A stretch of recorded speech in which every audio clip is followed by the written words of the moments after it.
A very special episode of MASH took place over the course of a whole year, and created a lot of continuity holes in the process. MASH ran for 11 seasons, and later series had to get downright experimental with certain episodes just to keep things interesting.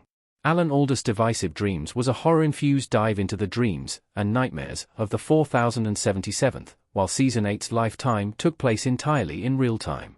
Some of these efforts were more successful than others, but they often resulted in the most unique episodes too. Of course, another problem the show often ran into was the passage of time. The Korean War lasted for 3 years while MASH ran for 11, which resulted in some big timeline errors towards the end. MASH's 200th episode decided to throw caution to the wind with its unique premise that had to break continuity into pieces to function. A War for All Seasons marked MASH's 200th episode. MASH celebrated a major milestone in style. Klinger, Potter and Father Mulcahy in MASH's A War for All Seasons. MASH was almost cancelled after its first season, with the show tanking in the ratings. Luckily, viewers caught up with it during reruns. It quickly became one of the most viewed shows in America, though even the most optimistic prediction couldn't have foreseen it lasting for 256 episodes. The 200th episode arrived during the 9th season, with A War for All Seasons having a killer hook that also sums up the wartime experience for most of the 4077th, where it can be hard to tell one day, or even 1 year, from the next. MASH's A War for All Seasons was a total victory lap for the show and its amazing success.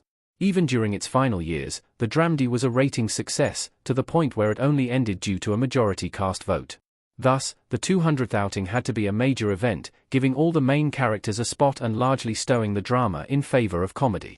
The result is one of the best episodes from MASH's final years, though its premise creates some glaring timeline faults. MASH's A War for All Seasons takes place over the entirety of 1951. From New Year to New Year, not much changes at the 4077th. BJ and Hawkeye look sadly at each other in MASH Season 9 episode A War for All Seasons. A War for All Seasons opens on New Year's Day 1951, where the beloved Colonel Potter, Harry Morgan, states, "Here's to the new year, may she be a damned sight better than the old one, and may we all be home before she's over." During this span of time, Margaret, Loretta Swit, takes up a knitting project, Father Mulcahy, Christopher George, grows some corn while Hawkeye, Alda, and BJ, Mike Farrell, decide to build a kidney machine by themselves. Between their various antics and saving lives, time passes quickly, with A War for All Seasons hopping through time every couple of minutes. Having to cover a year in 23 minutes is no mean feat, and while MASH's 200th episode moves fast, it never feels rushed. It's a very warm episode too, lacking the heavy and overly somber tone that later MASH seasons could carry. On the contrary, most of the characters are having a great time. Even the snobbish Charles, David Ogden Stiers, is having fun betting on sports with Klinger, at least until that goes very wrong. MASH's A War for All Seasons still ends on a real bittersweet note, with Potter restating the same New Year's speech word for word, underlining the repetitive nature of the 4077th's time in Korea. How A War for All Seasons completely breaks MASH's timeline. MASH's 200th episode is a dream for goof spotters. The showrunners behind MASH must have been aware that A War for All Seasons was going to be a total nightmare in terms of the timeline. The 200th episode is infamous among the fanbase in this regard, since the appearance of certain characters doesn't match up at all. In early seasons, when writers were less concerned about the timeline, certain dates and years were referenced. For instance, Potter definitely arrived at the 4077th during September 1952, meaning he should be absent from A War for All Seasons, as the late Henry Blake, McLean Stevenson, was still in command. Charles also arrived sometime after Potter, meaning his presence is also a mistake.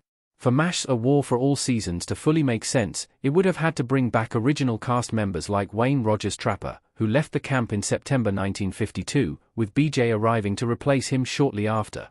In short, the show really had to fudge MASH's timeline and ignore certain dates to make A War for All Seasons' premise function in the slightest. Back when the 200th episode aired, viewers were less concerned about such details, however.